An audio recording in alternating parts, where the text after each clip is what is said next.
I'm no longer a speaker. I've got to give you good spirit.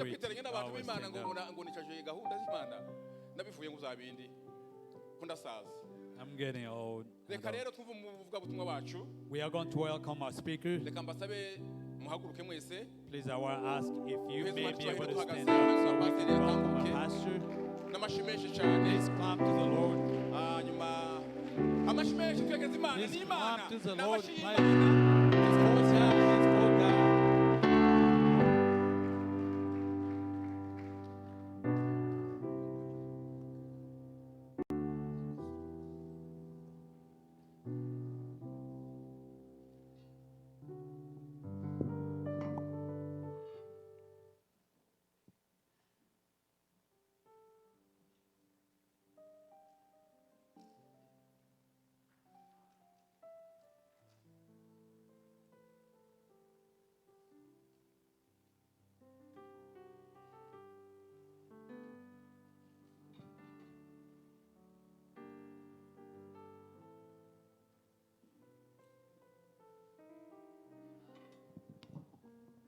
amagambo turi buganire Words that we're going to speak yanditse mu gitabo cya Yosuwa.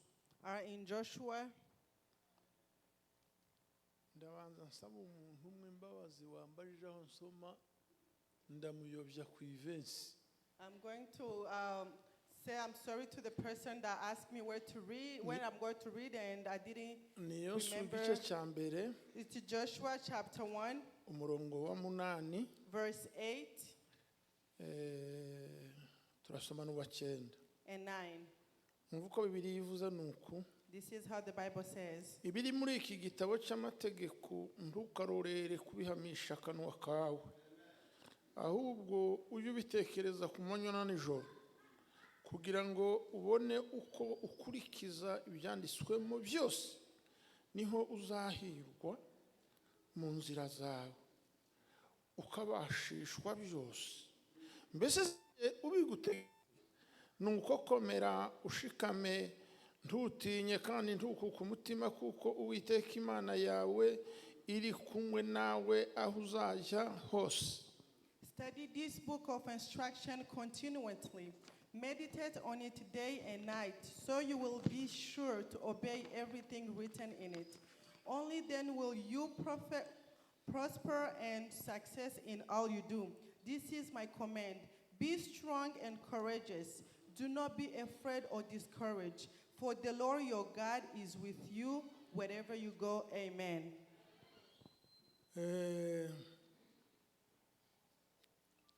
Hazaba utuntu numva Sometimes I hear things, haba mu ndirimbo haba mu ijambo, if it's in songs or in a word, ngakunda kutuvugaho kubera kuko numvise twangezemo and cyane, then I like to make a comment about it because it touched my heart. kandi ugasanga si ryo jambo nateguye And gusa. then sometimes it is not the word that I prepared to speak. Njyewe nasigaye mu gitondo tugishyika hano, What touched my heart is when we got here in the morning, ibyo twatangiranye hano nibyo nasigayemo kugeza ubu.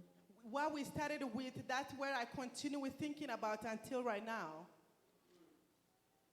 Pawulo yandikiye Abanyefeso ngo Imana y'Umwami wacu Yesu Kristo niyo nase ishimwe, Paul said to Ephesians, may the Lord our God be, kuko ngo yaduhereye muri Kristo Yesu imigisha yose y'umwuka yo mu ijuru. because he has blessed us all the blessing through Jesus Christ. Ibi mubona turimo, Everything that you see that we are ibi in mubona today, mwabayemo, if these things that you are in, all these noises and everything, ibi ni imigisha y'umwuka yo mu ijuru these are the twagabanye. blessings of the Holy Spirit from far in the Abatari heaven. muri Yesu ibindi babizi. If you are not in Christ, you cannot understand it. Nijoro naganiriye n'umugabo umutuye mu Bwongereza, tuba tuganira cyane. Last night I spoke with this man in England. Sinzi ukuntu twashyize ku by'Imana maze tuba nk'ababitindaho. I don't know how we spoke and we touched to what God has done and we spent time on it. Ambwira umugabo umwe ujijwe n'ubukristo.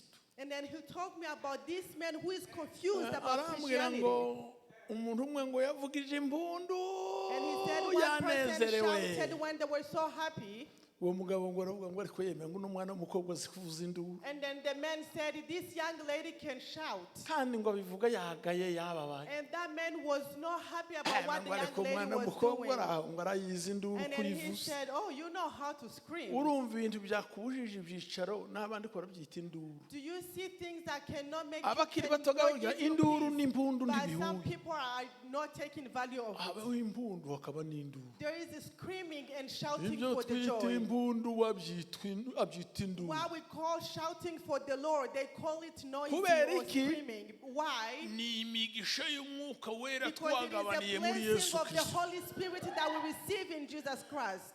sifa kwa Mungu. Praise the Lord. twageze muno nsigara ahantu When we hamwe got here, I thought about this thing. hahagurutse umwana w'umukobwa yamavuga ngo ndashima There's this lady that said, I umusaraba thank the cross. ndashima yamba I thank nziza the grave. ariko cyane mostly, cyane ndashima I thank umwami.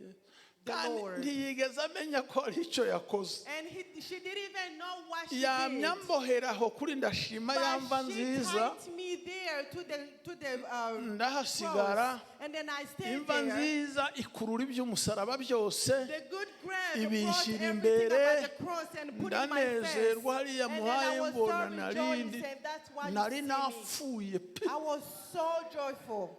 kandi mbabwira baririmbyi abasore ntimukaze muvuga ngo abantu bamwe ngo basigaye bicaye. And let me tell you, do not just say bazaga some kubavuga people are just sitting akandeba down. na njyewe. And when they say that, they look uri at me. kurandeba ngo nzohaguruka Why mbyine. are you looking at me? Do you want me to ko stand up? ndakubaza uri I'm asking kurandeba ngo you. You're nzohaguruka looking at me mbyine. so I can stand up and dance. twagiraga umugabo umwe yari umupasiteri We n'ubaraha had this pastor.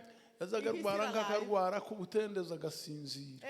He had insomnia. He would start sleeping. hahaguruka umwigisha And one preacher stood up and started preaching. arigisha nyine igihe amaze And he was gushyuha preaching and preaching. abona wa mugabo ukora ahunze. And he saw the man falling asleep. aramuhamagara ngo pasite And he said, Pastor, ngo uri kurahunyiza ngo ibintu bihe bivugwa. you're falling asleep while we're speaking about this. uwo mugabo nazaga mukanda aramureba ngo niko sha And the man looked at him and said, ngo imana yanjye yerekeye kwikanga imigisho yawe. he said, my salvation cannot be surprised because of your preaching. yazaga asetsa abantu yanjye ngo imana yanjye ngo iracyari kwikanga imigisho And yawe. he said, my salvation Oh, cannot be namwe- surprised by your preaching. namwe urusaku rwanyu rwahaguruka rwoba And I'm rukimpagurusa. telling you, if you keep calling stand up, I mwihebure sinoba cannot stand up. ngihagurise. I am so old I cannot even stand up. ariko munezezwe nuko nzanezezwa But nuko please be mwahagurutse. happy because I'm very happy when you stand up. sifa kwa Mungu. Praise our God. abasirimba mwese If you, all of you that mbamenyesheje ko ndi dances, umufana wanyu. I am telling you the truth. I'm the big fan of you. habe n'imana irabizi ko ndi umusirimbi Even God knows kubera that I am gufana a dancer. basirimba. Because I am the fan of those that dances. basigaye bahura aho bateranira nkananirwa kuhaza. Whenever they said that they're going to gather somewhere, I may not be able to get there. mwanyumvise nkagambirira ngo ubwo bavuze ngo harabikitana barasirimba nanjye ndagenda. And I will prepare and said, as they said that they're going to have a uvuga noneho gathering, I'm ubu going to nagize go. narwitwaza ngo njyewe singira umuduga. And now I have an excuse that I can't drive. ariko akantu kamba mu mugongo But there's something that I have in kazombuza amaze me kugura n'umuduga. that is going to hold me even when I have the car. ariko bavandimwe But brethren, biriya mu bikoreshwa n'imigisha y'umwuka the things mwagabaniye that muri you Yesu. do it because of the blessings of heavens. ngo munsi ngo ndashima umusaraba ndashima And he said, yambaza. I thank the cross, I thank the grave. ngo umusaraba niwo tangiriro ry'umunezero The wanjye cross kandi is aha the niho beginning umutwaro of my wavuye mu happiness. mugongo. That's when my burden got ariko away. ayo mavesi nayatinzeho kabisa. I love those verses.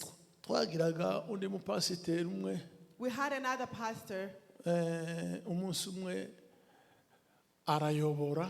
and one day he was a service leader. umwigisha arigisha And the preacher preached. yigisha gukiranuka kuzanwa no kwizera kutavuye ku mirimo itegetswe And n'amategeko. he preached about how the good salvation that iryo comes not jambo because of imana the good rule. irarizana rimusukamo, And then God put the word in him. natwe dusukamo umunezero wo And then God kubyakira. put joys and happiness in us to receive the word. ngo arangize kubwiriza wa mupasiteri And then arahaguruka ngo after yitabye preaching, imana the other pastor stood up and said, aravuga ngo yeme he said, said, brethren, ngo mu ijuru yaba bokoroye inka if in heaven they ngo have cows, nogezeyo ndaricara ku ntebe nagenewe I will go without even sitting ngo on my nkabanza chair, nkagabira Pawulo inyana and then I will y'umusenyi. give Paul the cow that I have. ngo Pawulo ngo ibintu byamuvugishije uku gukiranuka kuzana no And he kwizera said, Paul, who have said all ati this, noyimugabiye niyo yobaye imwe I will nkayimuha. give Paul a cow when I get to heaven. Imana ibaha umugisha. Praise God. Mwagabanye imigisha y'umwuka yo muri Kristo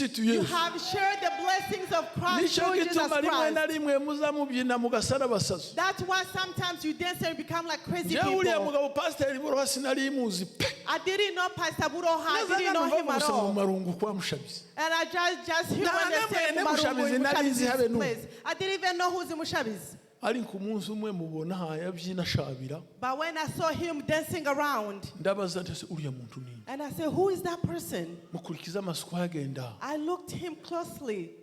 Uwo mubaje aramuyoberwa. And I asked one person, they couldn't know him. Nti tu uriya muntu ndamubaza ngende And I nawe. said, I am going to ask, who is that person? Basisurana neza ngo nje gutaha namenye ko ari Buroha bwa Mushabizi. And then at the end of the day, I came to know that he's Pastor Buroha from Kandi Mushabiz. twagize ubucuti butogira And ikibukura. we have been best friends and Ko close niko Imana friends. izihuza abantu. That's how God Uru meets rukundo people. mubona dukundana n'urwavuye mu The kuhuzwa na love Yesu. that we share is the love that came from Jesus. Mwese ukumuraha abo twamenyanye abo maze All kumenya of you bake. who are here, people that I have known already, Pasiteri Mudandi twamenyaniye mu Mana. Pastor Mudandi, I know him through Jesus Christ. Sinari pe. I didn't even know him at all.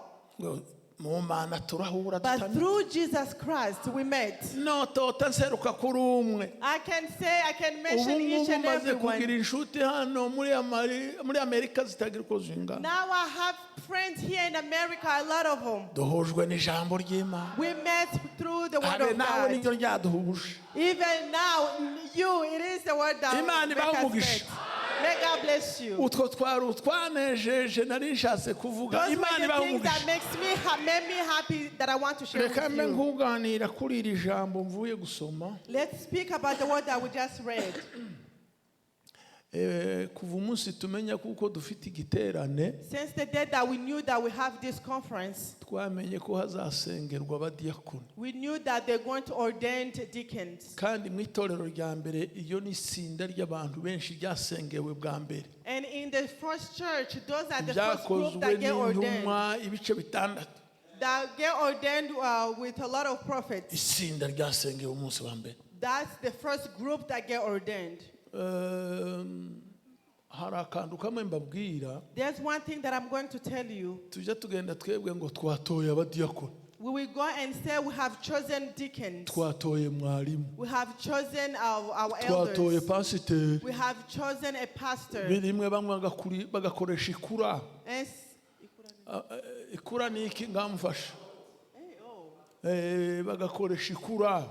some people will vote. Abandi bakanyura mu zindi nzira. And some other people will go through Ariko another hari way. icyo ngiye kubabwira. But there's one thing that I'm going to tell you. Kurya Imana niyiba yagutoye. It is God that chose you first. Umva ko Pawulo yandikiye Timote. This is what Paul said to Timothy. Ngo ndashima Kristo umwami wacu. He said, I thank Christ our God Wambashishije. that strengthened Ngo your power, yantekerejeho that think of me. abona ko ndi uwo And then kwizera. he saw that I'm a Angabira trustworthy. umurimo we. And then he gave me his work. Bwana asifiwe. Praise the Lord. Yantekerejeho He has thought about uku me. nanjye mubona utagihaguruka. As for me, you see, I can't even stand up. He thought about me. Do you believe ukuri kw'Imana that? I yantekerejeho. am telling you the truth. He thought about Kandi me. ikitangaza nza ntangara. And that this is the miracle that I Yantekerejeho have. data na mama He thought batarashakana. about me even before my mother and Ariko father get ndaremereye married. ndakomeye ku I Mana am bitangaza. very powerful to God. Data ataraza kurongora mama. Before my father married my Imana mother, ngo yari yarantekerejeho. God thought about me.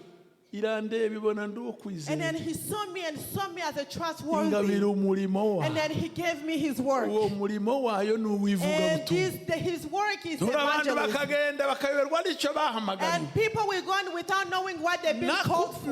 Nakuze ndi intyoza ndi inshemusi mu Mana. When I grew up, I knew how to speak. Sinigeze mba umushumba ngo mbe revera. I haven't even been a reverend. Kandi sinabibuze. I didn't even ask for nabihakanye kabiri it. I ndamutsa even pe rejected it twice. ariko impano yanje But my ntumva God, nivuga butumwa He gave me tugenda evangelism. tuvuga Yesu We go and speak kandi God. tukavugira Yesu And we speak for our hajya bagenda God. bamuvuga bagashaka no kwivuga And sometimes I speak about Him and to the ariko point I feel like I want to speak about myself. But a preacher nukumenya ko ahayavugira Yesu is to know that you're speaking on kandi behalf of akavuga Jesus. Yesu And then you speak about uje Jesus. uvuga Yesu Speak kandi ari Jesus. Yesu And then hayuvugira speak up on behalf ngiryo of Him. ivuga butumwa That's the Imana evangelism. ikamutekerezaho And God, we thought about you. nagiraga agatabo kamwe kanditswe n'umuntu umwe I had a book one time. zari komanteri ziwe nyine ariko muri zo habamo amagambo amwe y'ukuri It was somebody's comments, and but there was truth in avuga it. ihamagarwa rya Aburahamu And he said about the Abraham's word. aravuga ngo Aburahamu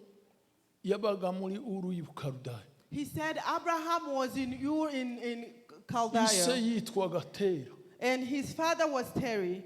ise yari umucuruzi w'ibigirwamana His father was a businessman for gods, for idols. akabirema wenyine He will create them, yamara akabicuruza bikaba byashara and byiwe then he will sell them, ibyo yacuze mu ifeza and he put them in Mwizahabu, gold, in mu silver, mabuye y'imiringa in all the n'ibindi good stones n'ibindi and everything, n'ibyo yabaje mu biti bitabora and all the akabisiga good ibyo bintu woods, by'ubutunzi yari and then afite they will put all these beautiful things on it. ikizungo kiruta iki ngiki kikaba A house iduka ryo bigger, kubicururizamo a house bigger than this. It ariko will become a naratangaye market for n'Imana ije idols. guhamagara But when you see that how God mu called, bana batatu yari yarabyaye Tera bakabamwe Iburahimu in the 3 kids that Terry had, it was Abraham was among them. Imana ngo imutekerezaho And then God thought about him. nimuvuge ngo ye Say, yeah. naratangaye umuntu yoba umupakani ariko agahengamira mu Mana You can be a pagan, but just be closer to Aburahamu God. ari muri Uru y'Abakaludaya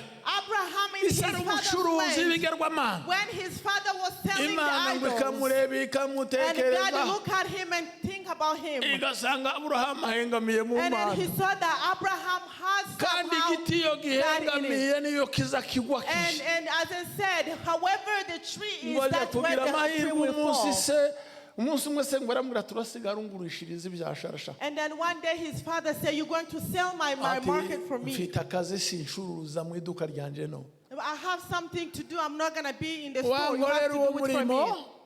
And they gave him a word. Aburahamu ati ndawugukorera neza cyane And Abraham said, yes, I'm going to do it very uwo well. umupagani ariko uhengamiye mu Mana He was a pagan, but closer to God. nayo Imana iri kumureba ikamutekerezaho And God was looking at him and thought about him. yiriwe akora mu iduka rya se As he was working in his father's store, hari ibigirwamana ngo bidafite umubare there were a lot of idols in the store. umuntu akaza ati njyewe ndi umwami ariko igihugu cyanjye kiza imyaka 3 imvura itagwa And then somebody will come, I'm a king and my country hasn't se had a w'Aburahamu rain for ati 3 niwe days. wigoye dore Imana izigusha imvura And Abraham will be like, you know what, Akaguha this is the igiciro God cyawe or idol ukajana. that can make you, can kandi make your dufite country have a umudamu rain. ariko dufite imyaka 3 tutagira umwana And then another man will come, I've been married ati for niwe 3 years and I don't witindiye have dore any Imana child. itanga And they urubyaro will say, you have take your time. undi This is akaza a ati God that nasize can give you umugore a child. n'abana barwaye bose Another person will come, my kids and ise my wife w'Aburahamu are ati sick. dore Imana ije ikiza And indwara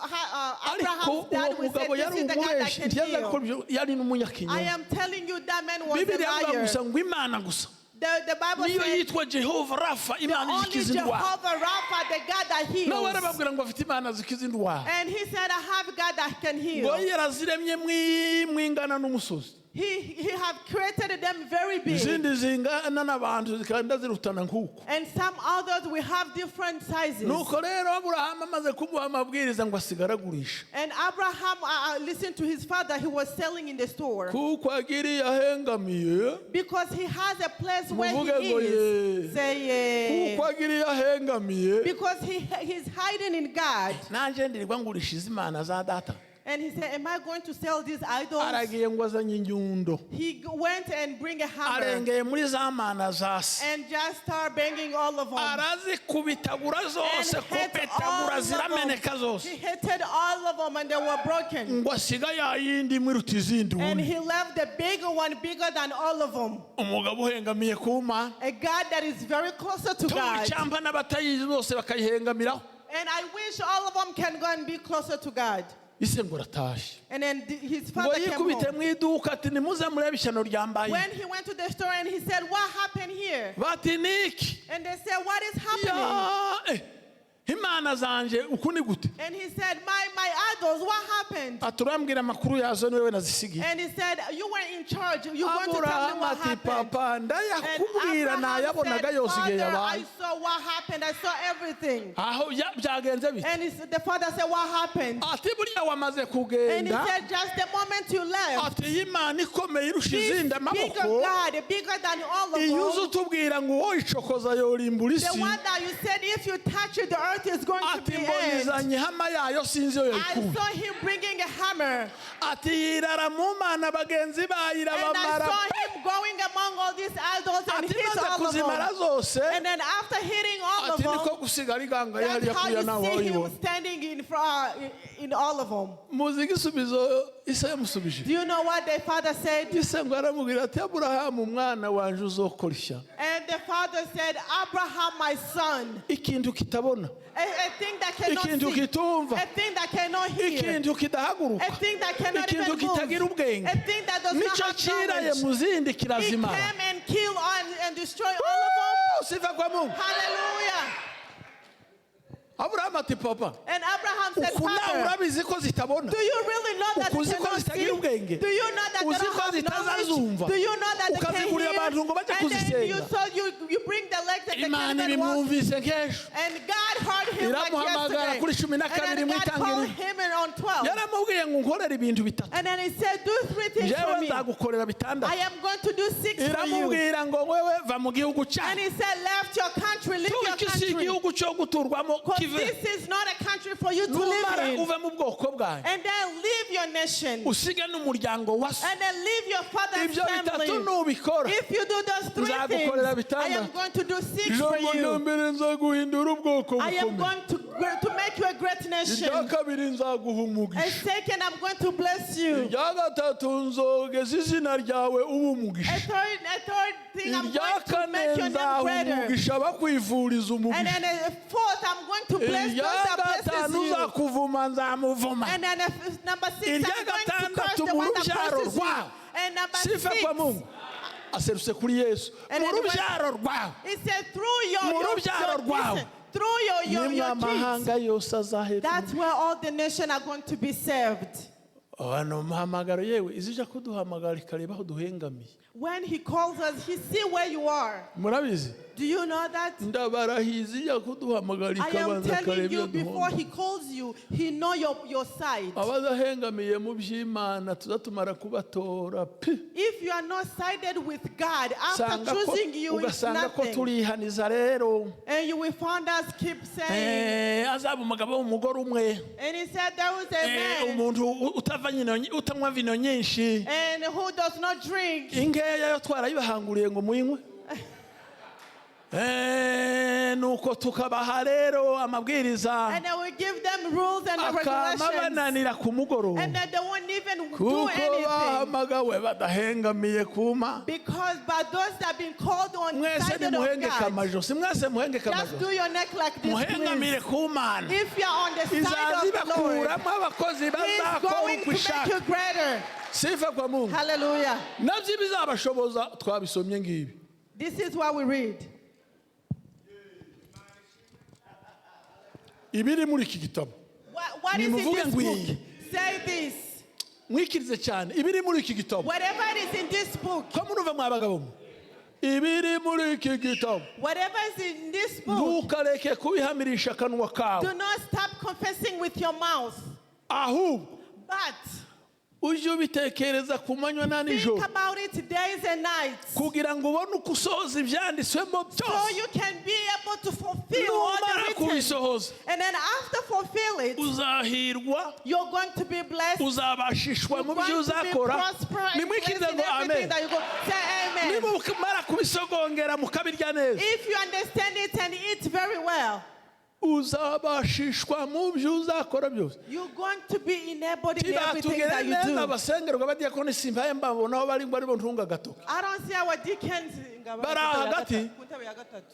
bariya badiyakoni musengerwa none Those deacons that are going to be ordained today.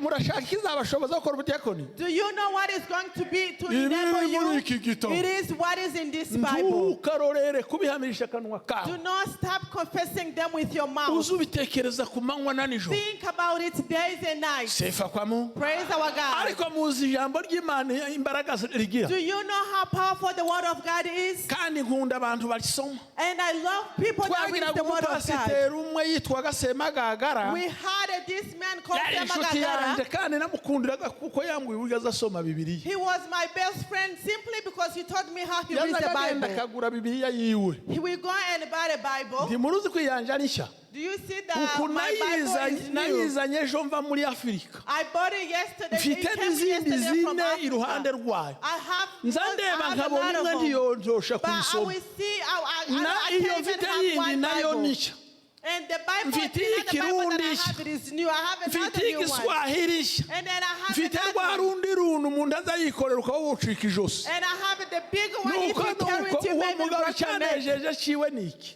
And this is what I said. akayitunga bibiliya yiwe He will have his Bible for so long. yamara gusaza And then when the Bible gets itangiye old, kuva mu ikaratasi imwe. after it is one paper, one page is coming out of it. ikaratasi ivuye muri bibiliya If a page come out of the Bible yanditseho ijambo ry'Imana yanditseho ijambo that ry'Imana has the word of God in it, nanje ndishanyure nkaburire and for me to just tear it up and throw it, ya karatasi akagenda akayizana and he will bring the old page that came out of the Bible, akayitwika ku muriro and then he will burn it on a fire. yamara kuyitwika And then after burning it,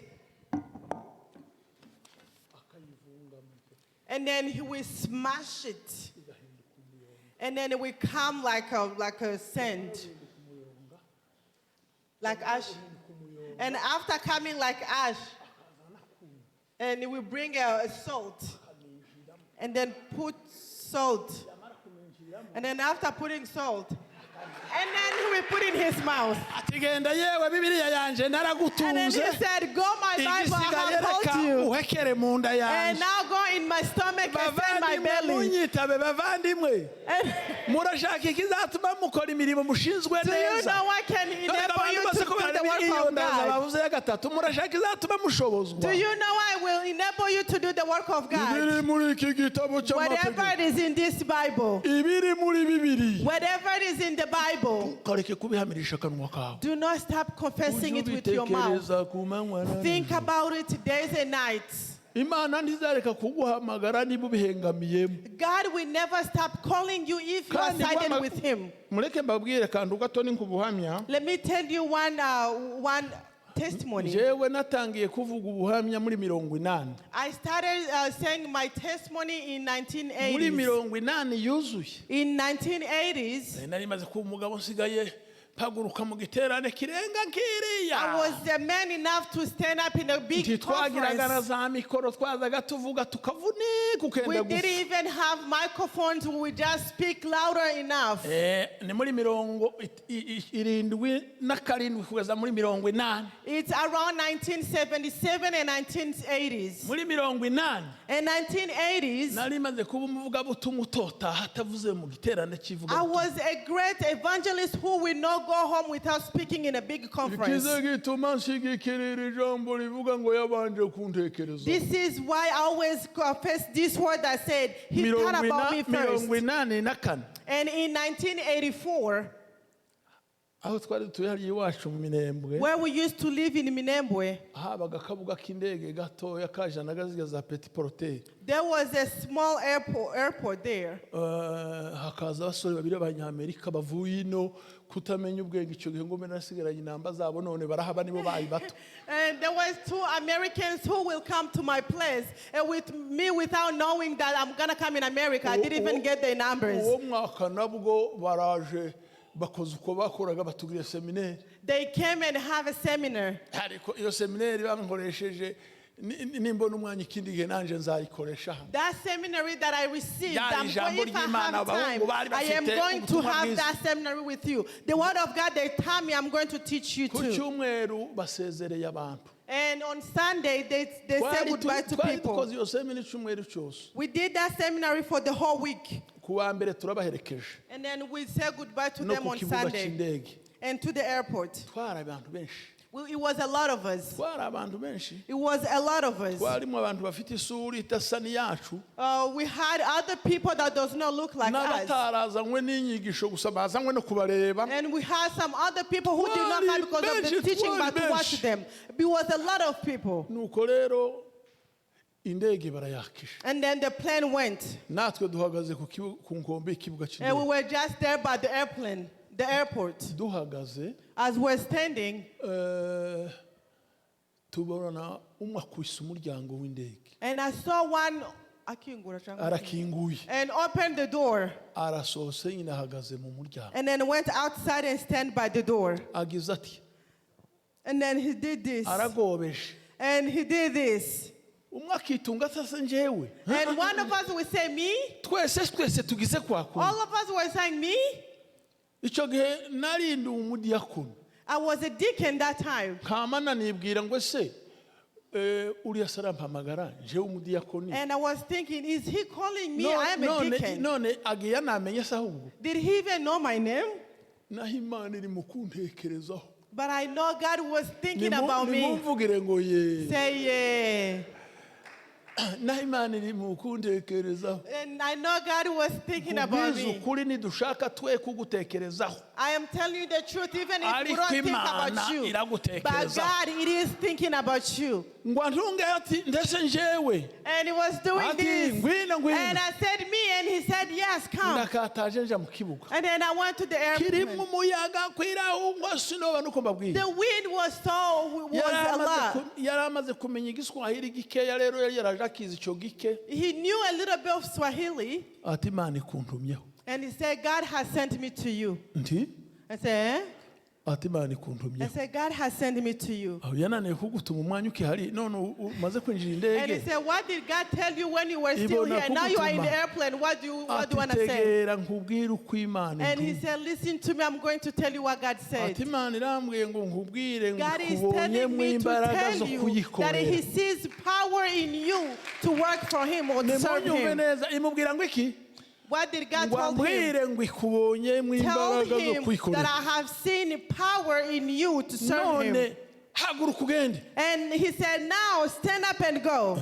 Uyu mugabo asampa yarohora kuyikorera se mpaguruke nje he. And now I was thinking, I was like, why is he telling me to stand up and go? Where am I going to go? Ndakomeza mvuga butumwa nari maze kuritangiza kurivuga. And then I was keeping with my evangelism. Maze ndarivuga. And then I spoke on his behalf. I spoke on his behalf. I spoke on his behalf. I spoke about God. I spoke on his behalf. I spoke Jesus. And I spoke on his behalf. Brethren, mu bantu bumva ururimi rwanje no mu karere nari negereyemo nshobora kugera. For the people that can hear the people that heard my language and the people that was closer to me, I spoke, I did the evangelism. I did evangelism. A very good evangelism for our Lord. The good news for our Lord. That was not even mixed.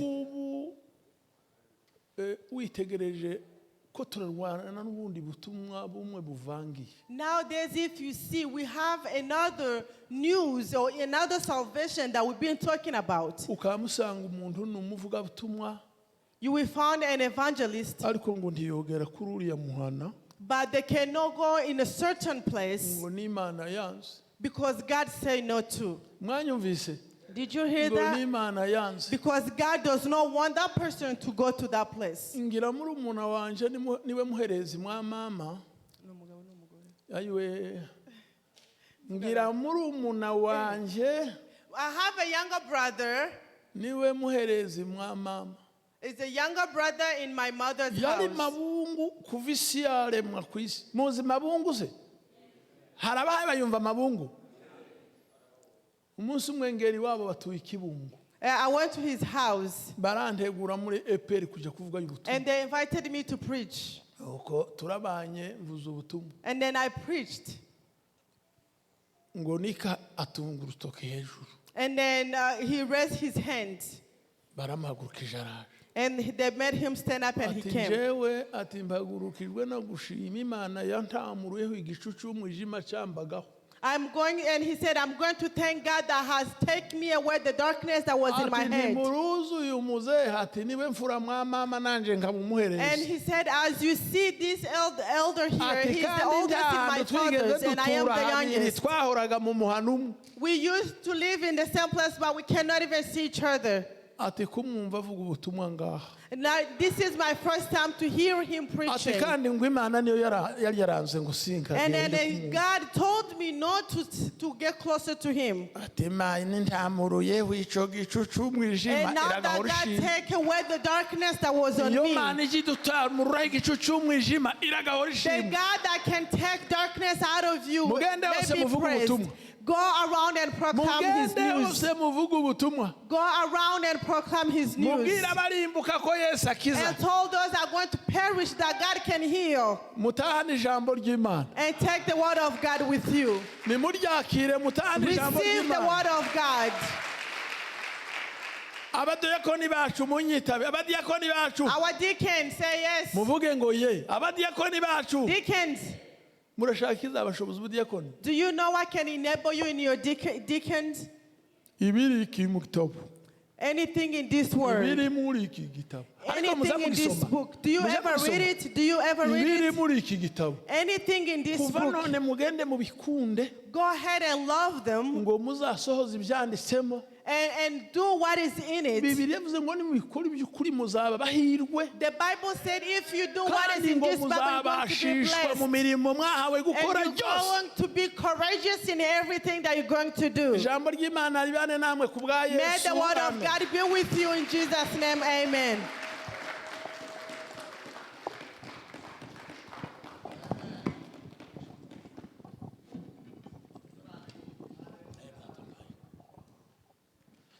Twongere Imana amashyi menshi.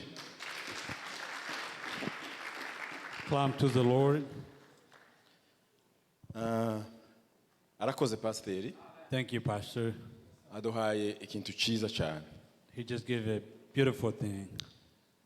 Reka dusenge Imana Let's pray. hanyuma tuje mu muhango nyirizina. And we are going into the ceremony. Reka twegereze pasiteri Nosa Let's welcome Pastor Nonser. asengere barya abantu batanze amasadaka He's going to pray people who is able to offer. kuko ni pasiteri afite kubagasanira imigisha y'Imana He's a pastor and they can bless them. kandi agasanire n'abatafashe bari abana bagiye bariha indege zabo bazi. And then pray for those who help those young hanyuma men. tuje kurangiza gahunda yacu y'ikiciro cya mbere. And then we are going toward the end of the first program.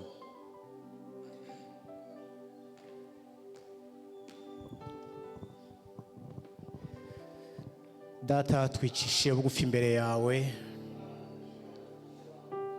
tuguhishimwe kuko uri Imana yacu nzima. Twaranezerewe ubwo twumvaga yuko tuzateranira imbere yawe kuko imbere yawe tuhumvira ibidufasha. Tumaze kuhagera mwami twanezerewe n'ubu tumerewe neza. Watangiye ukora ibintu bikomeye utugirira neza kugira ngo tubashe kugera hano mwami kuko ntabwo ari bose bageze hano.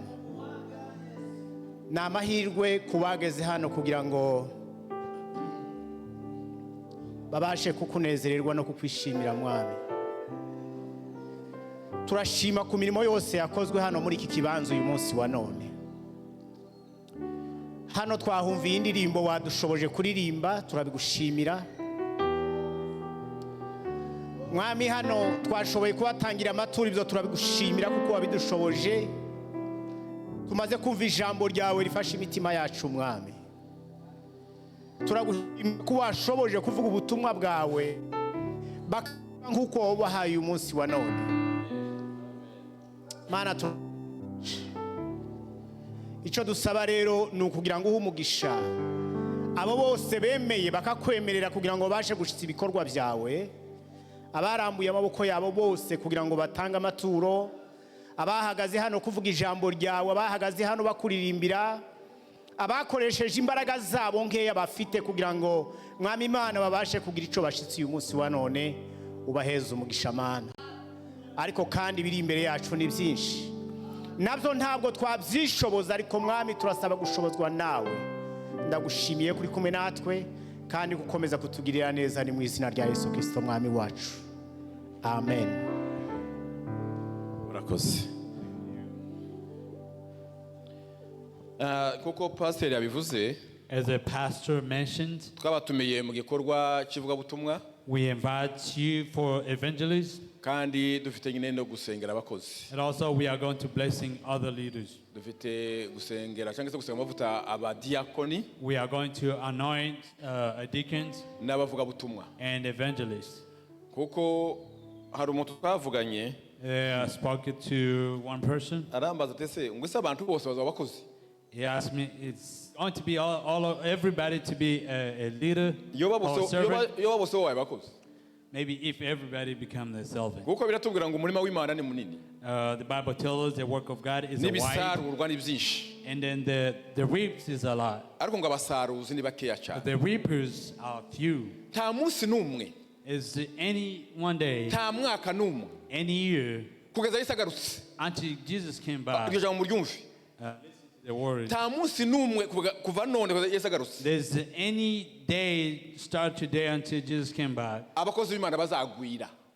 There will be enough servants. Bavuga ngo abakozi babaye benshi, ngo nimekere gutyo. And they say it's enough servants. Ahubwo To Yesu stop. azagaruka But Jesus will come back agikeneye abakozi benshi cyane. wanting more servants. Rero abibesha ngo abakozi babaye benshi, If you may mistaken think like there's a lot of servants, ahantu abakozi baba benshi the place where they may have a lot of servants, n'abavuga ngo babaye benshi, and those people say there's so many, ntantu atari umwuka. it's a place where there's no Holy Spirit. Ikanisa idafite umwuka w'Imana, If the church does not have a Holy Habe n'ababiri. Spirit, even two, bazaba benshi. it may be enough or more. Ahatari umwuka, If there's no Holy babiri gusa bonyine Spirit, baza babyigana ikaba ari sometimes toya. they start to feel each other Ariko too, hari umwuka w'Imana, where there is a good spirit, habiremwo ba igihumbi. even though you are maybe 1,000. Kuko Bibiliya mu gitabo cy'Abakorinto aravuga ngo Because in the Bible, in the Corinthians, Imana duhaye umwuka ngo uruta abantu batuye ku isi. God has given the spirit to more than people who live on earth. Impano Imana yatanze n'imirimo yayo ku isi The gift God has given and the work He has biraruta abari ku given, isi. there's so many than even the people who Ahubwo live kubera on abantu bari earth. bakeya, Because the people are few, yagiheza umwe bitatu bine bitanu. He has given one person 3 different gifts. None uraho ngo babaye benshi. Now you mentioned there's so many servants. Benshi gute? How? Izano bavuga ngo umugabo umwe muri Tanzania I heard they say one man in ngo bamwe Tanzania. gufungura amakanisa, bafungura amakanisa menshi. They open a lot of churches, a lot Ngo of aja kuri churches. leta aravuga ngo amakanisa abaye menshi cyane ngo bafunge amakanisa. He went to the government, asked it to close some of the churches. Ngo pastor umwe aragenda aja muri leta. When the pastor went to the Aravuga government. ngo nta munsi ndumva muvuga ngo utubari twabaye twinshi. So I haven't heard it say there's so many bars. Bafungura akabari buri munsi buri munsi buri munsi buri munsi buri munsi. They open a lot of bars every Ariko nta munsi day. baravuga ngo bafunge ngo utubari twabaye twinshi. But I haven't heard saying like Buri close gihe up the cy'Imana bars. cyose kigenda gihabwa imbaraga nkeya. Sometimes the work of God is given the small powers. Rero itorero ryacu ryaricaye Our church has seated. ritegeza kuko rigomba gusiga amavuta abo badiyakoni n'abavuga butumwa. They see there's the need to anoint Reka rero more tuca deacons. kubasengera tubasabe baze We are going to welcome them. bazegera tukore umurimo w'igikorwa We're cyabo. going to welcome them to come forward so we can. Oh, oh, oh.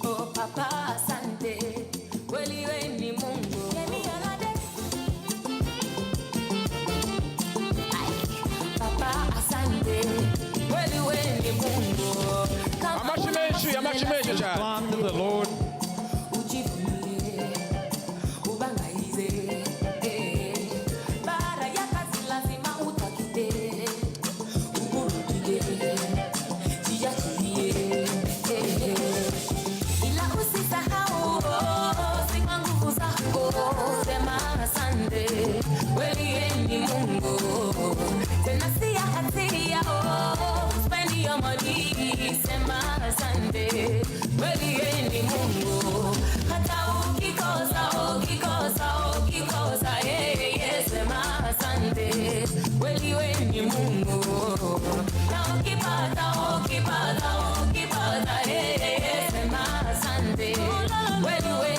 Ariko niko kwa amashi menshi, nta mashi mwotanga. Clap to the Lord. You're not supposed to lie. You're supposed to back. You're supposed to hammer. He's supposed to hammer. He's supposed to make a move. La usisahau, sina nguvu zako, sema asante. Wewe ni Mungu, tena si hatia. Spend your money, sema asante. Wewe ni Mungu, hata ukikosa, sema asante. Wewe ni Mungu, na ukipata, sema asante. Wewe ni Mungu. Rose, no more enemy, Pop champagne, no more.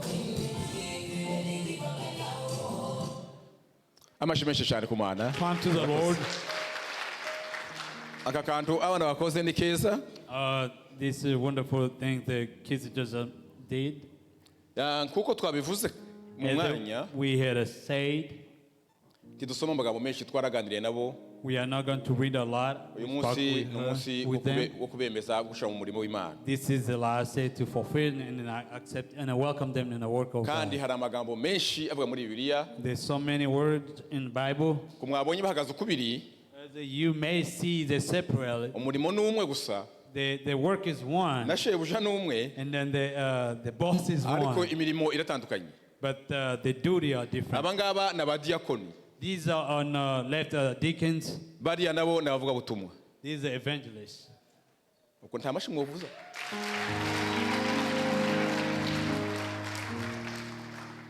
Bibiliya izivuga ngo mubanze mubagenzure. The Bible tells us, look for them, contemplate them. Itorero rimaze kugenzura aba bantu. Church, after they look through them, Abangaba bahudumu bo bagize hafi umwaka bakora badasengeye. the deacons, they've been servants almost a year without even being blessed. Kandi uwo mwaka bazakora bose twatubareba. All of them, we were looking to them. Umwaka ngurangire dusanga baruzuye. After a year, we find they're full, they deserve. Mureke mbabwire ijambo. Let me tell you this word. Abantu baza baheza imbaraga nkeya murimo w'Imana. Sometimes we give a small power to the word of God. Nimba umuntu akorera umuntu If a man serve another man agahembwa, and they be paid agahebwa icubahiro, and they be honored akaba mukuru, and they become an adult, ari kampani yanje cyangwa iyawe akoreramo, if you work from your company or mine, bakagenda agenda avuga ngo ndi umukozi ndakomeye. and you sometimes be proud to say I'm a good worker. Ariko mbwiraga umukozi w'Imana. But think about the word, the servant of Muri God. byose ni kuntu riremereye cyane. Can you hear the heaviness is in that name? Ubukristo bw'ubu ngubu twabugize umuntu butoya cyane. Nowadays, Christianity has been more fragile. Kuba umukozi w'Imana. To be a servant of God, Imana iri mu ijuru. the God in heaven, Ngo irakubonye igutekereje ko batubwiye. God is looking at you and thought about you. Igaca mu bantu barenze 50-60 ngo tubere uduhere mu murimo. And choose through among other people and choose yourself, choose you to be a servant. Uyu ni ikintu gikomeye cyane. This is a strong or hard work. Ni ikintu gikomeye cyane. It's very strong. Reka tubanze kuri aba ngaba. Let's start on these. Dusomane mu gitabo cy'ibyakozwe n'intumwa. To read on 1 Corinthians. Harya pastor yavuze. It's where the pastor read. Ni mu gitabo cy'ibyakozwe n'intumwa ni 6. gatandatu yenda 6. icumi umurongo wa mbere gutangira aho nga tubuze kuri ka tusome kuri gatatu From gatandatu oya twaharese nasense soma nga act haravuga ngo ni act ni bizazo ntumwa ni gatandatu umurongo wa gatatu Act. haravuga ngo nuko bene data mutoranye muri mwe abantu barindwi bashimwa buzuye umwuka wera n'ubwenge tubashire kuri uwo murimo. Acts chapter 6 verses 3. I'm going to start at 2. And the 12 called together to the whole community of disciples and said, "It is not right that we should neglect the word of God in order to wait to the table. Therefore, friends, select from among yourselves 7 men and of good standing, full of spirit of wisdom, whom we may appoint to the task." Tumaze kugenzura abantu muruza ha After we look through these people standing in front of us, ako ntabwo ari bose. it's not all of them. Muganga yaherekeje umugore wiwe.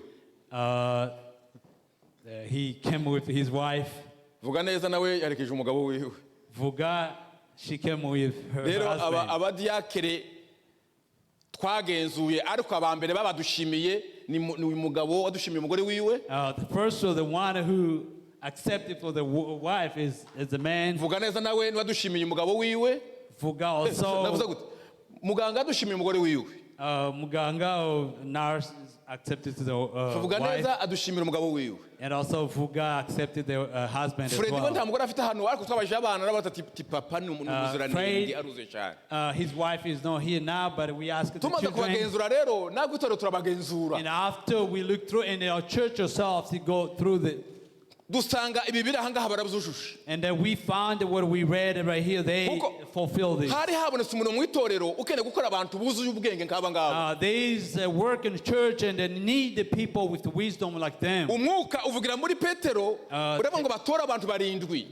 The spirit get into the Peter and ask it to choose the 7 men. Natwe umwuka watuvugiyemo ngo dutore abantu buzuye umwuka badukora umurimo w'Imana muri itorero. As the Holy Spirit get into us and they choose and ask it to choose those wise men and Mu bamama women. bose bari ahangaha Imana uyu mwaka itora uyu nguyu. And all the women we have in the church, God choose her. Mu bagabo bose bari ahangaha Imana itora abagabo bombi. In all the men we have in the church, God choose those Ariko 2 men. cyane cyane dushimira abo babana mu ngo. But truly, we want to thank the people that share the household. Burya umuntu uzi uwundi ni umugore cyangwa umugabo. The person who knows that is between a husband and a wife. Kandi niba mwarabeshe ngo ariho tubasengera kugira bavuze ngo bapfa gushiraho gusa. If we probably may lie just because we can bless them. Ariko nako twarageze dusanga ntimwabeshe. But if we look to you and we Rero find muri you imbere guys y'Imana in n'imbere lie. y'itorero In front of the congregation and church, kugira ngo tubasenge amavuta kuri uwo murimo mwatorewe. so to anoint you to the work you are going to fulfill. Icyo muzokora rero murakize twaraganiriye. What you are going to do, we already discussed it. Iri ni itorero imbere yanyu. This is the church in front of you. Sinsoma amagambo menshi kuko umwanya wagiye. I'm not going to read a lot of words because the time is taken. Ijambo rya mbere ry'umukozi azayihangana. One thing, a servant become patient. Ijambo rya mbere ry'akabiri ry'umukozi azasenga umunyamasengesho. They say the servant pray a lot. Batubwiye ngo ijambo izabafasha ni igitabo cy'Imana, Bibiliya They y'Imana. say that something that is going to help you is the word of God. Timugatoranye ngo uyu nguyu ni mwene wacu, uyu ni umugabo, uyu ni umugore, oya. Don't choose this is a part of my family member, this is a husband N'abana and ba data wife. twese ni umwe. We all the son of God and children Rero of muje mu God. gikorwa mwari mugisanzwemwo. The work you always do. Bibiliya tubwira ngo abakorera Imana The Bible tells us that those who serve ngo the God, bazobazwa byinshi. they were going to be asked more. Bazobazwa byinshi cyane. You are going to be asked Kuko more. guhagarara ahangaha muko muhagarara. Because standing right here in front Muri of imbere us, y'Imana n'imbere y'abantu. you are in front of God Mugomba and people. guhinduka rwose. You need to change. Kurya muhindutse As you changing, ndetse muzongereho kandi and in addition changing, umuco wanyu. your customs, Abakristo bicaye ahangaha bazabareberaho. these congregations go look into you. Abakristo bicaye ahangaha The Christians is going to nibo look into you. bazabaraberaho. They are going to hari look hari at ababarusha you. ubwenge There's some of them that hari may be ababarusha knowledgeable. amafaranga There's some of them that may have more ariko money. kubera umwuka w'Imana ubarimwo But because the Holy Spirit that is in with you, bazabigiraho they are going to learn from you. rero nk'itorero As a church, uyu munsi twaturanije this is the day we choose. kugira ngo tubahamye So we can imbere y'Imana n'imbere y'abantu in the front of God and in front of reka mbasabe kandi Christian. mwongere mukubita amashyi menshi cyane Let us come to the Lord. uru ruhande narwo rero The other side, on the right side, ni hariya mu gitabo cya Matayo 28 it's in Matthew chapter 28. pasiteri atubwiye ngo abano basenga mu itorero rya mbere Pastor says the deacons has been blessed in the niyo first church. minisiteri yabaye iya mbere mu itorero That is the first ministry that happened in umunsi itorero church. rya mbere ribwira ubuzutsi The revival church. ni abangaba ba minisiteri iyi niyo yavutse ya This is mbere a ministry that is, urumva ko ari is ikintu blessed gikomeye first. cyane It's very, very valuable Abadiyakoni- ministry. Deacons. abadiyakoni Deacons. ni abakonseye ba pasiteri This is the counselor to the pastor. niba pasiteri yambara If a pastor dress, mwabikunda mwambaye neza do you see I'm dressing Mwabibonye? well? n'abari bahasanzwe abangaba bo bazanambika muzosura umugire Deacons, kandi is they going to start after? bambika pasiteri They dress. bamenya abakene bari mu itorero They knew the poor in bamenya church. abarwaye bakabatabara They knew those who may be needed. in ni the- abantu bari hafi n'ikanisa cyane cyane They always be close to the church. bamwe bazavuga ngo nabo kwicaza abantu Some people they may say it's saba just for kwicaza abantu a lot of people. saba kwicaza abantu It's not just to help people sit. umuntu mu kwicaza abantu The deacons that do that, ubu ngo ni wisi ese ni wisi ni plato ni kutazabita cyangwa munani yazo ashes ashes. umuhudumu ni umuntu usize amavuta kandi iyi minisiteri ntizishira The deacons, this ministry doesn't expire. sekreteri azavaho Secretary may be perezida fired. w'ikorari azavaho The church leader may. perezida w'amamama azavaho Women. ariko iyi minisiteri ntizivaho But this ministry doesn't. ni minisiteri expire. zihora mu itorero ni abantu begera ikanisa ry'Imana This is a bakarikorera ministry that get closer to church niba uzabona members. ikanisa riteye imbere cyane If you see the church that is in rizaba rifite advance, abadiyakoni bakomeye bakora it neza means cyane they have a pretty good deacon. nubona ikanisa rifite amajambere If you see the church that have uko a bicara good uko development, bambara uko bamera ni the abangaba way they behave, it's among because of the deacons. imana bamugisha mwinshi May God bless you. twarabizeye namwe We muzakorera ikanisa trust ry'Imana you. nari mvuze abangaba I mentioned for this iyi niyo side, yavutse kandi niyo yesu yasize ku isi this is the ministry that God has left. iyo yesu amaze kwigisha abantu After Jesus has teach people, asiga misiyo he left the mission. abwira abantu ngo nimugende mwese He told the people, go mubwire abantu ubutumwa speak the good gospels. mubwire abantu ubutumwa Speak the good gospels. aba nabo ntabwo ari bose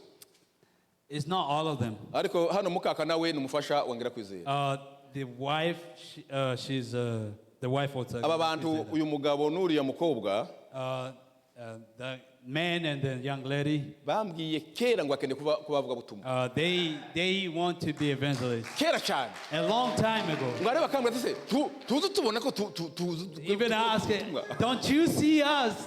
Don't you see maze us? mureke mubyihorere And I was like, uyu wait, we arambwira ati wait. okay tino mbivuyemo nuko mbi And he's just like, I'm tugende umusenge ask him umunsi nushika to continue prayer when times come. uzobona bibaye It is going to happen. twaza tukugenzura We were looking to you. twaza tukureba We were looking into niyo you. hari company If there is a company kandi kurabyara and then you are going to Hari have byinshi. children, there's a lot iyo mpano ikurimwo that your gifts tukayiryamisha don't just put hamwe inside. n'imana yawe hamwe n'imana yawe With your God, izaguheza ukuntu uzakorera urugo rwawe n'ukuntu uzakorera imana it's going to give the way how you're going to serve your Kandi family and ubutumwa bwa serve the mbere, God. ubutumwa bwa The mbere. first ni gospel, urugo rwawe it's your ni family. umugore wawe n'abana bawe It's your wife and nimba children. uzoja guhonya abantu batonganye n'abagore If you are going to advise the people who ukabwira abantu fight gukunda n'abagore babo and you akakubwira abantu gukunda n'abagore babo speak about love with among the families, ubutumwa bwa mbere the first gospel, ubuhamya bwa mbere uvuga the first testimony, uvuga ngo njewe n'umugore wanje it's me and my wife. abantu benshi bazaja kuvuga ubutumwa akazavuga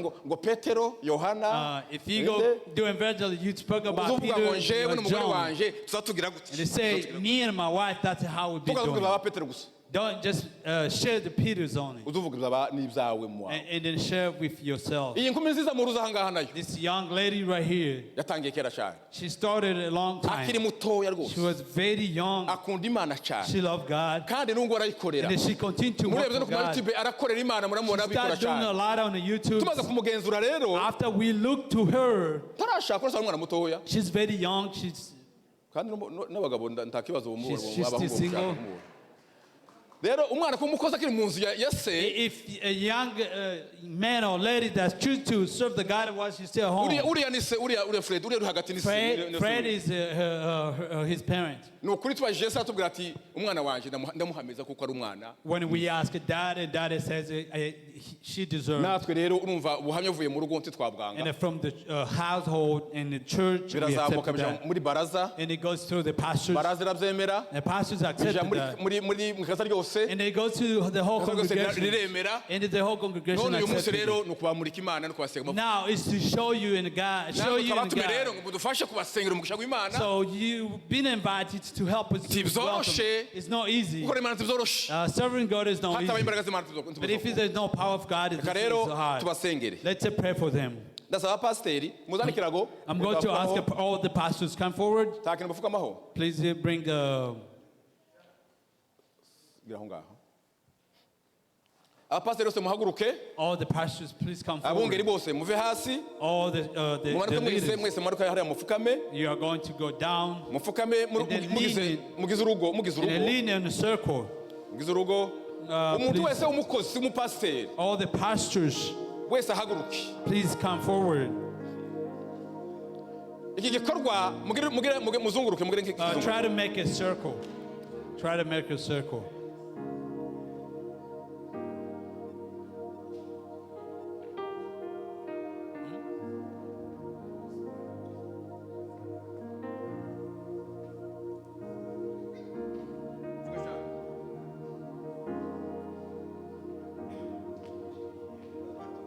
okay abashikiye wowe The muganga husband, if you are not going to Umuntu be anointed, kumufataga mu mugongo, you are going to kumushiga. hold your partner. The partner is going to go after ndiko yeme ibintu tugiye gukora this thing you are going to niyo do. mubona bisa nkaho ari ibintu by'amateatre If you see this like almost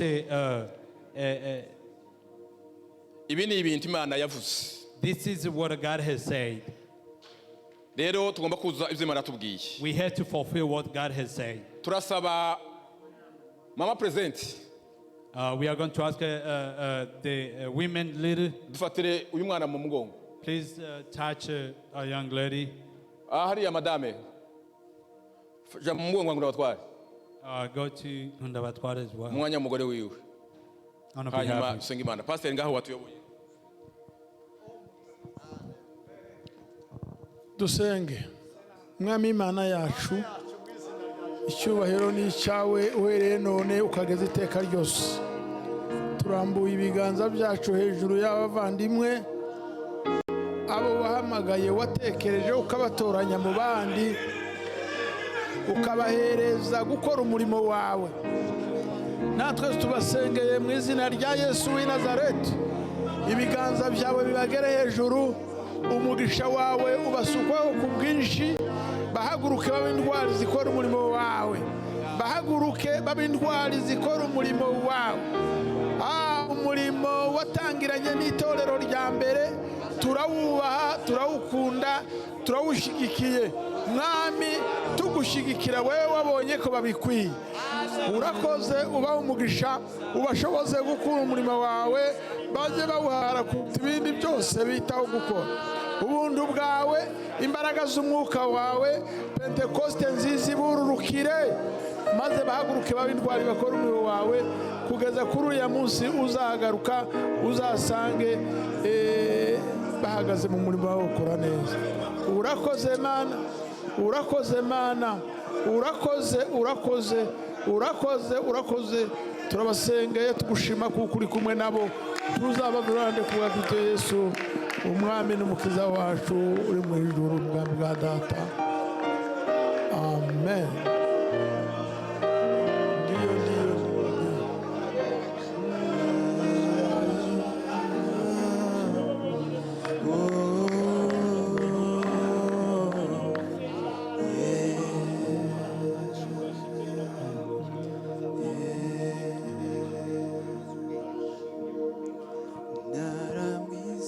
murakoze cyane reka bahaguruke abapasiteri mubaheze amaboko mubahobera Please greet them.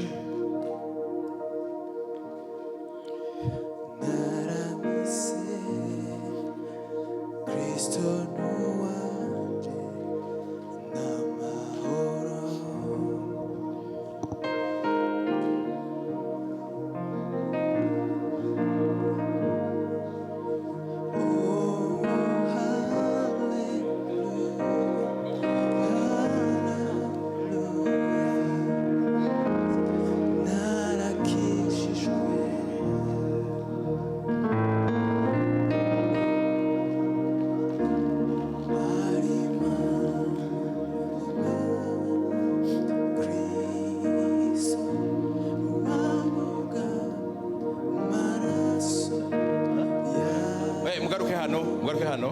Please come back.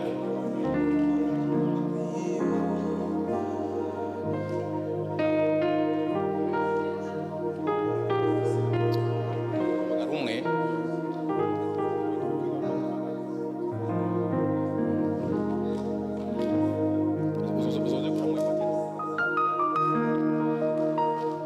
Abapasiteri bacu ba Hope of Life muzamuke hano. Hope of Life's pastors, please come forward.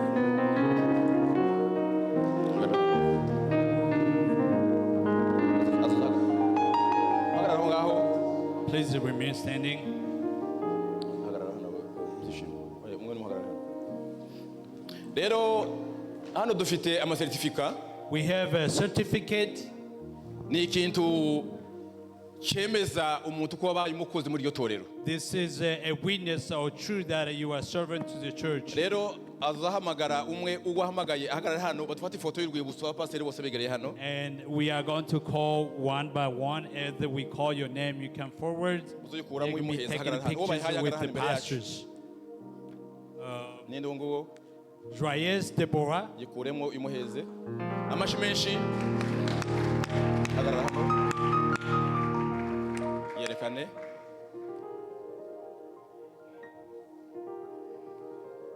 Okay. Undi. Merci. Ngira kwizera. Nazara umugore batambuke bombi. Yerekeze hariya. Uracafite ukado. Urakoze. Undi. Merci, irakoze. Batambuke bombi.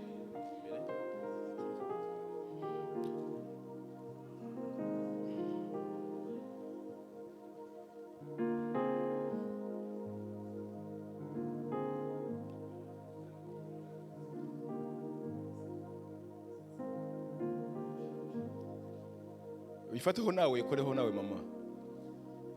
Okay. Urakoze. Fred Kundabatware.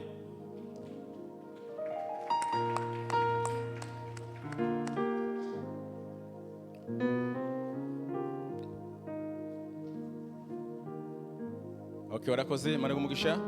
Divine Unezeza. Batambuke nabo bombi.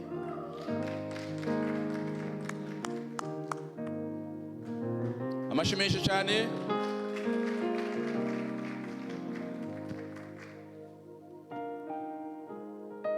Urakoze. Thank you. Reka twumve kanisa ngo rifite kado. The church has some gifts. Reka twabafungiye ibitabo za Bibiliya We ijambo have a gift, ry'Imana. the Bible, the Word of God. Rero reka bazibahereze bazibagezeho. Let's give all the Bibles.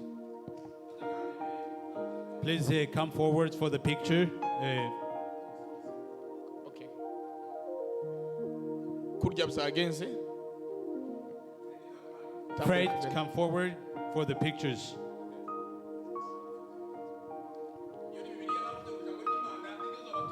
This is the Bible. The Word of God is going to lead you. For the Bible, that's where you're going to find the power. There's so many books, but the ones that Merci. have the power. Merci, tambuka mbere. Merci, come forward.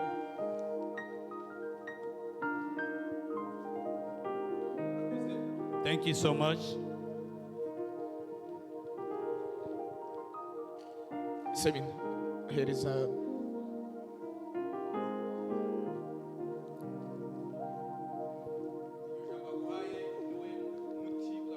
The Word of God is a cure that is going to help you. buriya.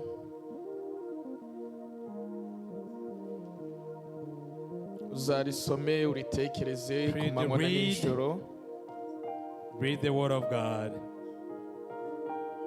n'izo mbaraga zawe This is zivugabutumwa. your strength. Debora nawe Deborah, iyo bibiliya niyo izagufasha. this Bible is the one who's going to help you. Urakoze cyane. Thank you so much. abapasiteri bicare. The pastor, you may go seated. baravuga ngo arafite amakado. There's, mwomanuka hano hasi. there's still more gifts that Muhagarara come in. Please standing. muhagarara I'm hariya. standing right there. abafite amakado bayazane. All the other gifts, please bring it to the front. fata amafoto na Take video. pictures. umuntu wese ufite akado yageneye If- umuntu ntabwo ari mu yimuheza. If you have Tambuse. any other gift you can give to anybody, gifts umwe umwe kugira ngo bafate one ifoto by neza. one so they can take a picture, please. One by one. ninde bafate ifoto hano. Please, mubanze muhagarare kugira ngo bifatisha babafate neza.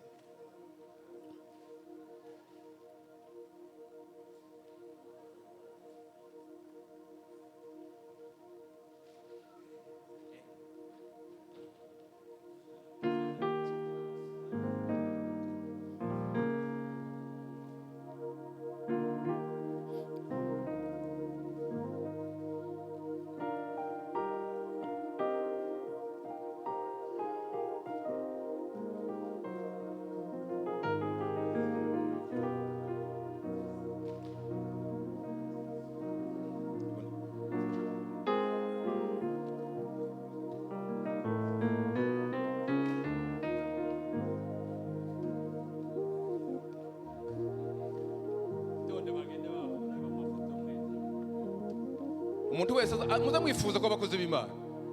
Please always want it to be a servant of God. aho kwifuza kuba manager wa company ibi ngibi biraruta. This is better. manager na akavuyo ni amafaranga y'itutsi n'ibindi. aha ngaha ni ahantu haba umutuzo w'Imana. This is really, really good place to be.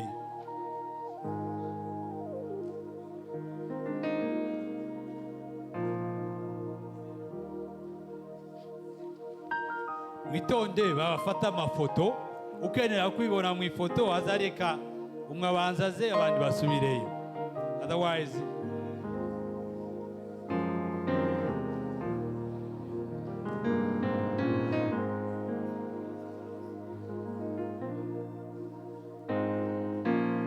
fata aha ngaha ninde.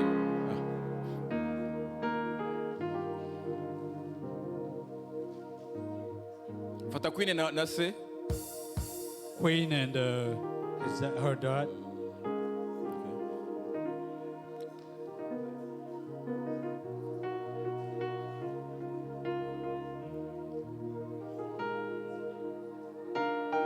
akamage ifuti yose ntayozamuka ngo irenge hano. Please, if you have your own gift, please bring forward.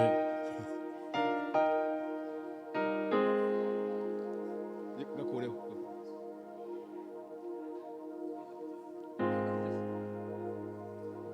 niba barangije mugende.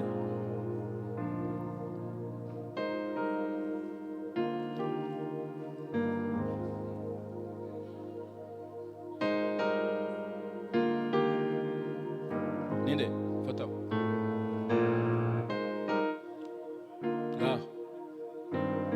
nimurinde bafate.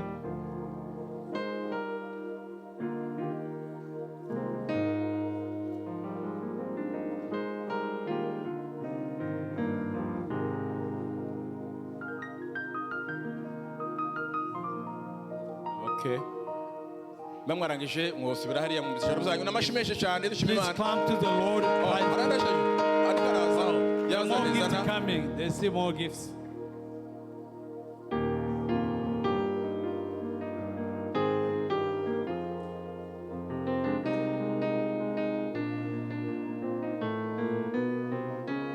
Mutwaze mire. Baba barayibasha.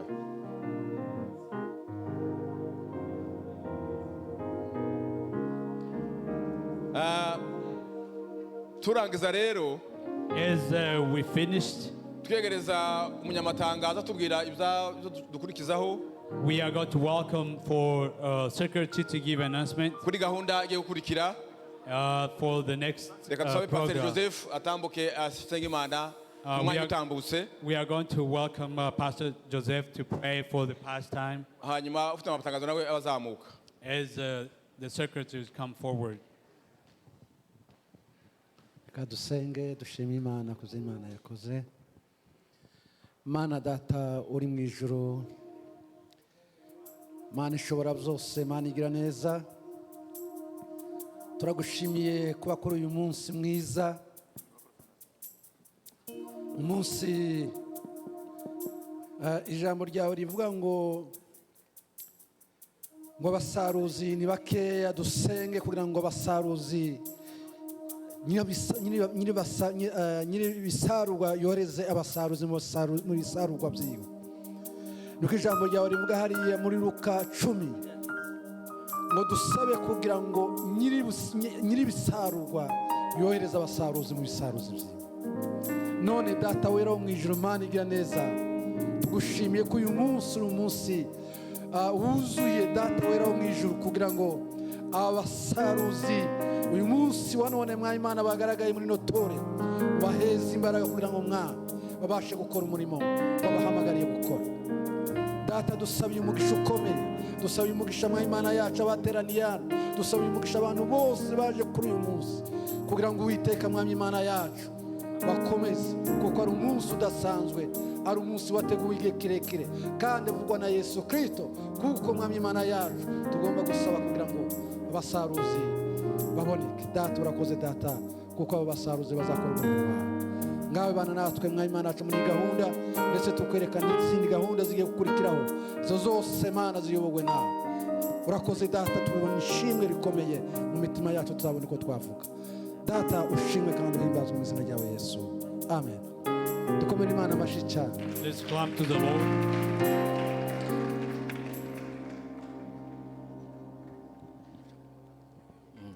Amen.